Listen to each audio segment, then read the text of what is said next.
আজকের recipe oats ও ডিম দিয়ে দারুণ স্বাদের পরোটা। বেলাবেলির ঝামেলা ছাড়া এইভাবে নরম তুলতুলে পরোটার রেসিপিটা বাড়িতে বানিয়ে দেখতে পারেন।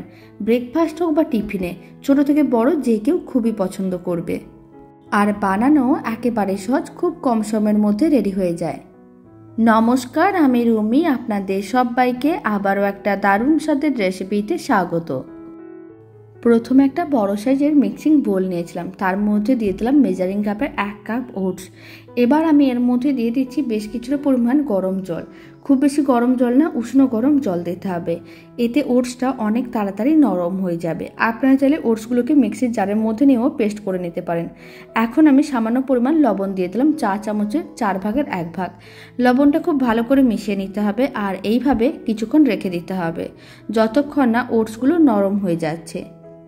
এইভাবে প্রায় 5 মিনিট রেখে দিয়েছিলাম, ওটসগুলো বেশ নরম হয়ে গেছে। এবার আমি একটা কুচনো পেঁয়াজ দিয়ে দিলাম। খুব ভালো করে কুচনো পেঁয়াজটাও মিশিয়ে নিতে হবে। আর আমি দিয়ে দিচ্ছি সামান্য পরিমাণ লঙ্কার গুঁড়ো, তবে আপনারা চাইলে কুচনো কাঁচা লঙ্কাও দিতে পারেন, তবে এখানে আমি লঙ্কার গুঁড়োটা দিলাম।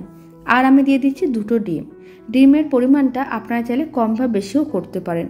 তারপর খুব ভালো করে সমস্ত কিছু একসঙ্গে মিশিয়ে নিতে হবে।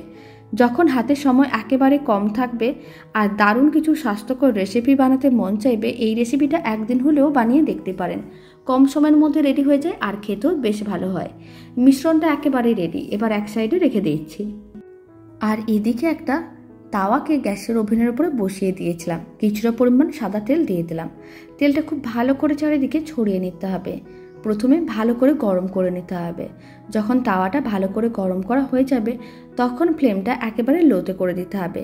আর কিছুটা করে মিশ্রণ দিয়ে এইভাবে ভালো করে ছড়িয়ে নিতে হবে। এখন ফ্লেমটা মিডিয়ামে করে দিলাম। মিডিয়াম ফ্লেমে এইভাবে 1 মিনিট রেখে দিয়েছিলাম। আপনারা দেখুন খুব সুন্দরভাবে মিশ্রণটা চারিদিকে এইভাবে আলাদা হয়ে যাচ্ছে।